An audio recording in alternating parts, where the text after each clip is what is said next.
SSC steno में medical किस तरीके से आपका अलग अलग डिपार्टमेंट में कंडक्ट होता है, बहुत से ऐसे स्टूडेंट्स की क्वेरी है। Even SSC CGL, SSC CHSL, SSC MTS, जितने भी स्टूडेंट हैं आप सभी इस वीडियो को ध्यान से देखिएगा, क्योंकि आपके इसमें भी वही डिपार्टमेंट्स आपके होते हैं जो आपके एसएससी स्टेनो में होते हैं, जो सीजीएल में होते हैं। लगभग सारे जगह पे डिपार्टमेंट्स आपके लगभग सेम होते हैं, सेम मिनिस्ट्री होती है। तो अलग अलग जगह पे क्या क्या मेडिकल क्राइटेरिया आपका रहता है, क्या क्या चीज़ों की टेस्टिंग होती है, कौन सी ऐसी चीज़ है जो आपकी बहुत सीवियर मानी जाती है मेडिकल स्टैंडर्ड पे अलग अलग डिपार्टमेंट और मिलिट्री में, क्योंकि आप में से कई स्टूडेंट्स को पता भी नहीं होता है। तो यहाँ पर सबसे पहली चीज़ मैं आपको बताना चाहूँगा, उसके पहले अगर आपने वीडियो जितने भी एसएससी स्टेनो के एस्पिरेंट हैं, आप भागवत शर्मा का इंटरव्यू जरूर देखें, क्योंकि उसमें कई सारी ऐसी क्वेरीज हैं जो आपकी वहाँ पे सॉल्व करी गई हैं। ध्यान से वो पूरा देखेगा, सारे आंसर्स आपको मिल जाएंगे।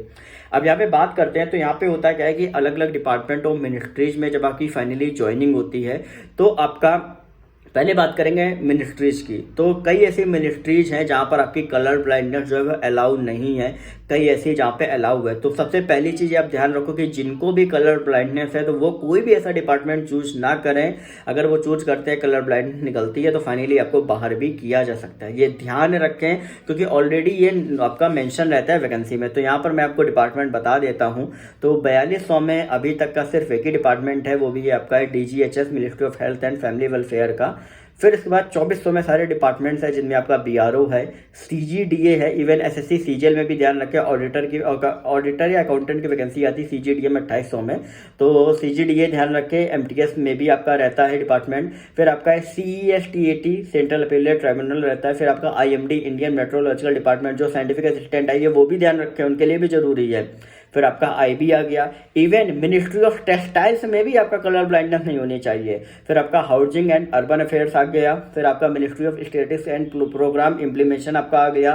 फिर आपका ministry of information and broadcasting आपका आ गया। फिर आपका एनआईए आ गया। इसके बाद आपका MSME, office of the divisional commissioner MSME. ये कुछ ऐसे डिपार्टमेंट्स हैं जो मैंने आपको अभी बताए हुए हैं कि ये सारे डिपार्टमेंट्स में आपको क्या रहता है, लगभग 8 से 9 डिपार्टमेंट ऐसे हैं जहां पर आपका जो कलर ब्लाइंडनेस वो नहीं होना चाहिए। अब बात करते हैं कि भाई किस तरीके से मेडिकल जो होता है वो आपका रहता है।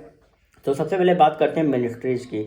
तो आपकी जितनी भी मिनिस्ट्रीज हैं, चाहे वो आपका एक्सटर्नल अफेयर्स हो, चाहे सीएसएस हो, चाहे वो आपका मिनिस्ट्री ऑफ डिफेंस हो, जितनी भी आपकी होती है, वहाँ पर जो आपका मेडिकल होता है वो आपका वहीं पर ही कंडक्ट होता है। ठीक है। कुछ ऐसी मिनिस्ट्रीज आपको अगर हम बताओ जैसे टेक्सटाइल्स वगैरह, तो वहाँ पर क्या होता है कि आपको अपने होम डिस्ट्रिक्ट या आप अगर कहीं वर्किंग हो तो वहीं प्रेजेंट स्टेशन से ही आपको करा के सीएमओ से वेरीफाई करा के ले जाना होता है। लेकिन कई जगह पे आपको जब आप जाते हैं डॉक्यूमेंट वेरिफिकेशन के लिए, तो उस टाइम पे आपको वहीं पे जो नियर बाय जो उनका डिस्ट्रिक्ट हॉस्पिटल होता है वहां पे आपको भेजा जाता है और आपके टेस्ट होते हैं। कौन कौन से टेस्ट होते हैं? एक तो आपका नॉर्मल सीबीसी होता है, ठीक है। फिर आपका आई चेकअप पूरा रहता है। फिर आपका यूरिन टेस्ट होता है। उसके बाद आपका जो अगर आपका ऑपरेशन वगैरह कुछ हुआ होता है, मान लो किसी को हॉर्निया का, किसी का अपेंडिक्स का, तो वो एक बार देखा जाता है कि भाई ज़्यादा सीवियर तो नहीं है। हालांकि ऑपरेशन वगैरह में आपको कोई भी प्रॉब्लम नहीं है, कोई भी डिपार्टमेंट हो, सिर्फ आपका जो एनआईए है और बीआरओ है उसका एक बार अच्छे से क्राइटेरिया पढ़ लेना, क्योंकि उसमें कहीं ना कहीं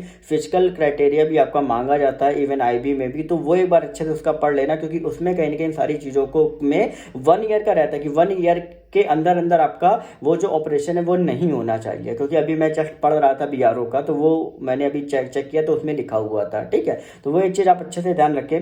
और बाकी इसके अलावा बाकी अदर डिपार्टमेंट में कुछ भी ऐसा प्रॉब्लम नहीं आता है। बस एक चीज़ ध्यान रखना, कुछ भी ऐसा सीवियर मतलब ऐसा ना हो कि मतलब आपको ऐसी बीमारी जो मतलब बहुत वो जैसे कैंसर वगैरह, तो इसके अलावा आपको कोई भी मेडिकल में आपको बाहर नहीं कर सकता है। बस कलर ब्लाइंडनेस का अच्छे से ध्यान रखें। और सेम अगर बात करें आपका डिपार्टमेंट में या उसका भी मैं आपको बता देता हूँ डिस्ट्रिक्ट हॉस्पिटल का, कि कई जगह पे क्या होता है कि अटेस्टेशन के साथ आपको मेडिकल फॉर्म दिया जाता है। जहाँ पे मेडिकल हो जाता है वहाँ पे सिर्फ अटेस्टेशन और करेक्टर दिया जाता है। जहाँ पे मेडिकल आपको घर से कराना होता है वहाँ पे अटेस्टेशन, करेक्टर और मेडिकल 3 फॉर्म दिए जाते हैं। तो मेडिकल आपको जाना होता है नियर बाई डिस्ट्रिक्ट हॉस्पिटल से, तो वहाँ पर आप जाओगे तो वो पूरा चेक करेंगे। फिर सीएमओ या सिविल सर्जन जो जो कहा जाता है कि भाई इन दोनों के ही होने चाहिए, मतलब इन दोनों में से किसी के भी, तो वो आपको क्या करेंगे, आपकी फ़ोटो पे बाकी चीज़ें भी लिख देंगे, सब कुछ नॉर्मल है, सब कुछ सही है, वो लिख के आपको दे देते हैं। ठीक है, एक दो टेस्ट के आपको कराने होते हैं, वो करा के आपको वो लिख देते हैं, फिर वो आपको सबमिट कर देना होता है। लेकिन डिपार्टमेंट में भी आपका सेम इसी तरीके से क्राइटेरिया होता है। जैसा मैंने बताया, कई बार होता है कि सेम डिपार्टमेंट में आपका अलग अलग जोन में काफ़ी डिफरेंस हो जाता है कई जगह पे। तो जैसे अहमदाबाद जो इनकम टैक्स में है, सीबीआईसी में है, वो अपने यहाँ ही मेडिकल कराते हैं। अगर बाकी अगर हम बात कर लें पुणे में, अगर हम बात कर ले आपका बेंगलोर में, तो यहाँ पे क्या होता है, यहाँ पे मेडिकल जो होता है वो आपको घर से ही करा के लाना होता है। ठीक है, तो ओवरऑल क्या होता है, हर अलग अलग जगह का क्राइटेरिया है। लेकिन कभी भी कलर ब्लाइंडनेस वाले अगर डिपार्टमेंट को छोड़ दे, तो आपको किसी भी डिपार्टमेंट में मेडिकल में बार कभी आज तक नहीं किया गया है। और बिल्कुल भी घबराने वाली आपको बिल्कुल भी बात नहीं है कि अगर आपको कुछ भी प्रॉब्लम है, अगर आपको जॉइंटिस भी हो गया मेडिकल कराने यार, तो भी कोई नहीं, वो सब नॉर्मल रहती हैं, इतना कोई प्रॉब्लम लेने वाली बात नहीं है। बिल्कुल भी परेशान मत होइए। अगर आप SSC CGL CHSL MTS GD GST JE किसी भी एग्जाम में अगर आप जा रहे हो, तो ऐसा बिल्कुल भी नहीं है कि नहीं आपको बाहर कर दिया जाएगा।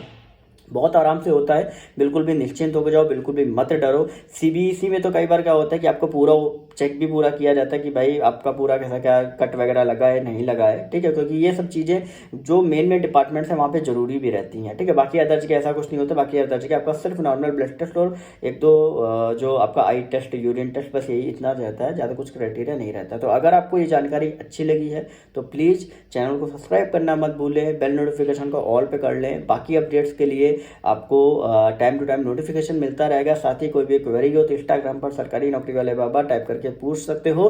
बाकी अपडेट्स के लिए चैनल को आप हमारे टेलीग्राम ग्रुप को ज्वाइन कर सकते हो, लिंक आप सभी को डिस्क्रिप्शन में मिल जाएगा। नहीं तो टेलीग्राम पर भी सेम इसी नाम पे आप सर्च करके आप पूछ सकते हो। ओके।